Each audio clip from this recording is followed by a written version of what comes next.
Hey guys, what's up and welcome back to Toe Tags Metal Reviews, and today we're going to review the new album from Behemoth titled Opvs Contra Natvram.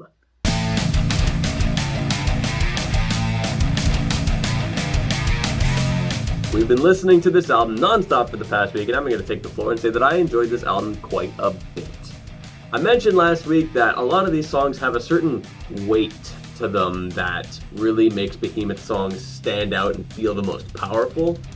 And I still feel that way about a lot of these songs. I put on this, for some reason, this is a band that really inspires me creatively.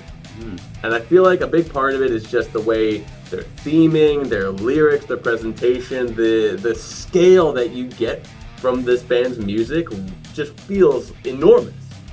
And I found that here on this album. Now, Post God Nirvana is a good intro track, but I found that if you're going to listen to this album in the style that we do for our reviews, it's not as great because it's 3 minutes long, but I don't think it's realistic for someone to just like put this album on back to back like that. You know? No. It's just not really realistic. But in a more realistic listening setting, it's still a great intro track because it sets the mood really nicely. And it flows very nice into Malaria Vulgata, which has an awesome moment at the end where Nergal just screams eradicate. And I love that every time. Every time I hear that, it's like, yeah, this is badass. And I was kind of finding that a lot throughout the week. Like a song would come on, oh yeah, this one's sick. Oh yeah, this one. Now we talked about the singles last week, and I mentioned that, you know, they released almost half this album already before the album came out. Oh, the singles don't, you know, they feel diluted. But the more I listen to the singles, I realized, wait, these are just great songs. Just in and of themselves. The Deathless Sun has such an awesome hook that got buried into my brain really fast. You know, I am nothing without him, nothing is. Every time that comes up, like, yeah, this is sick. And that kind of just, you know, stuck with me. Of My Herculean Exile, at first was like fine, but then I started realizing, wait a minute, this solo is fire. Like that song and Neo Spartacus have the best solos, in my opinion. And they're back to back as well, which is really, really cool that you get, oh, a 6 solo, and the next song, oh, another 6 solo. What's cool about Neo Spartacus is that you get a small solo, and then you go back to Nergal singing, and then you get the big solo at the end. And then when he says, you know, I am Spartacus and so are you. Love that part, and that's the very end of the song. And then the last 4 tracks I still feel are as great as I felt last week. Here's something interesting I found though. Thy Becoming Eternal, when you listen to it, feels like a closer. Yeah. But when you hear that song, it's like, yeah, this is totally over. And then it ends, it's like, ah, that's a nice ending. And then Versus Christus starts, and it's like, wait a minute. Oh, there's more? Which is still okay, because I think Versus Christus still sounds like a good closer in and of its own right, especially with like the kind of talking stuff in it. Like it feels like a grand closer. It's just weird that it feels like there's 2 closers to this album. I just found that a little strange. Yeah, I had a decent week listening to this album. Just trying to decide if I want to talk about stuff I liked or stuff I didn't like first, because I have a bit of both. I mean, we always like to end off on a high note, so... That's a good point. So let's talk about some stuff I didn't like. So, I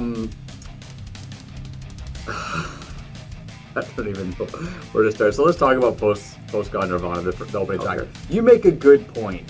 We listen to these albums nonstop throughout the week, so a track like this gets repetitive. It starts to feel pointless after a while. And full disclosure, I was skipping it after a while. I still but it's not the fairest to judge it like that because most people don't listen to albums like we do.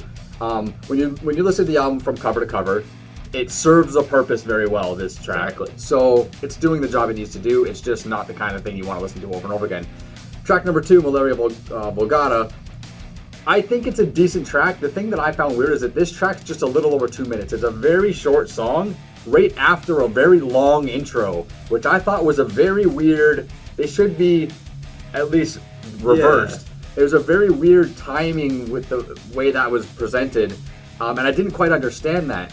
Then you go into The Deathless Sun, which started off as my favorite song on the album, but then the more I listened to it, the less I liked it, basically because it starts with the chorus. And you did mention it's got a good chorus, it's catchy, but the fact that there's no build-up to the chorus at all, it makes the chorus lack. It lacks in its presentation because it starts with the chorus. That's how the song starts, and I think that's very awkward. You need some sort of intro or a build-up or something to be able to appreciate the chorus. That's how I started feeling about it.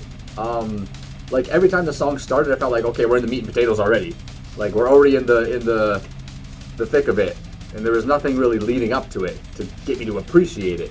I mean, without the knowledge that it's the chorus, it kind of feels like a really cool way to open the song anyway. Like without knowing that. Exactly. That's why when it started off in the week, I liked it. But as it went on and went on, I was just like, it just starts to feel awkward. Neil Spartacus became my favorite song on the album because of the solo. You just mentioned the solo. It's a great solo, particularly because of these 7 pinch harmonics that happen. I'm a pinch harmonic guy. I love that. I love that stuff.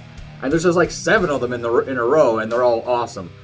Blah blah blah. Other songs. Disinheritance has a really cool drum intro. This song is probably the only song in the album that has parts of it that give you that old black metal feel, that old style black metal feel. Not that raw stuff, but just something that really feels like, oh yeah, this is black metal.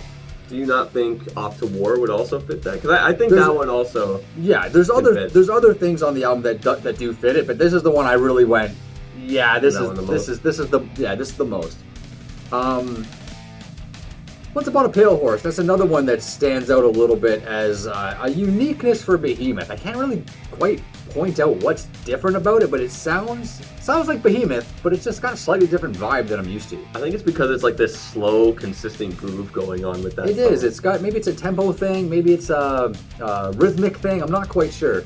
But the last song, like you said, the talking and stuff like that. So Versus Christus.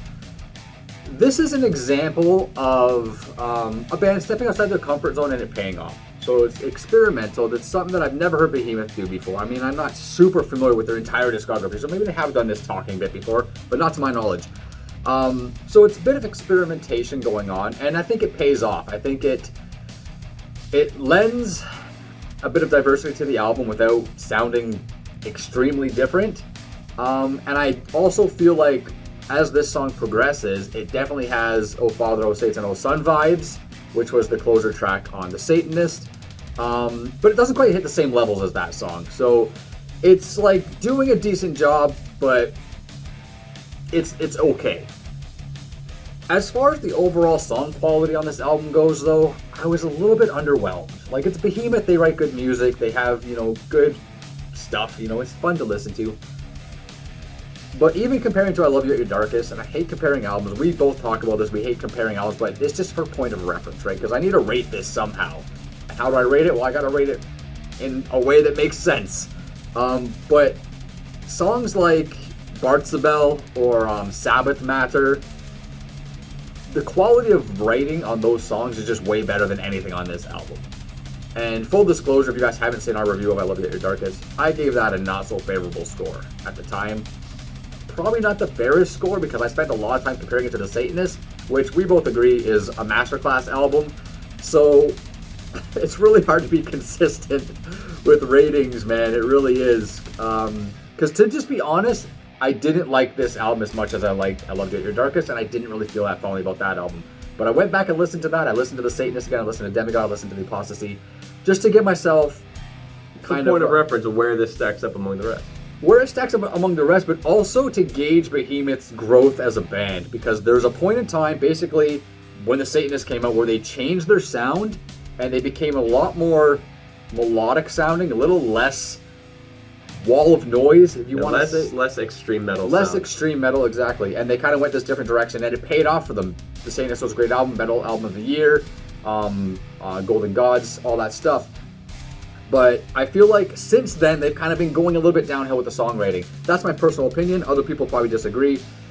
It's just really hard for me to rate the album. I don't know what I'm going to give it. I like parts of it, but overall, I was left a little underwhelmed. I guess in that case, I'll rate this album first, give you a little bit more time. I do think this is a really strong album. I felt that the fact that I'm going through this album, throughout the week, and so many songs are making me think, yeah, this is great, this is great. I added at least, I want to say, 4 of them to my playlist.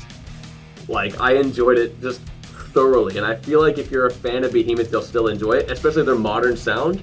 I think that I Loved You at Your Darkest is an experimental album, and it was still good. I give that one a 7, but I feel like this one sounds a little bit more comparable overall in sound to the Satanist. Not to say that that really means anything, that's just an observational thing that, okay, this one's a bit less experimental.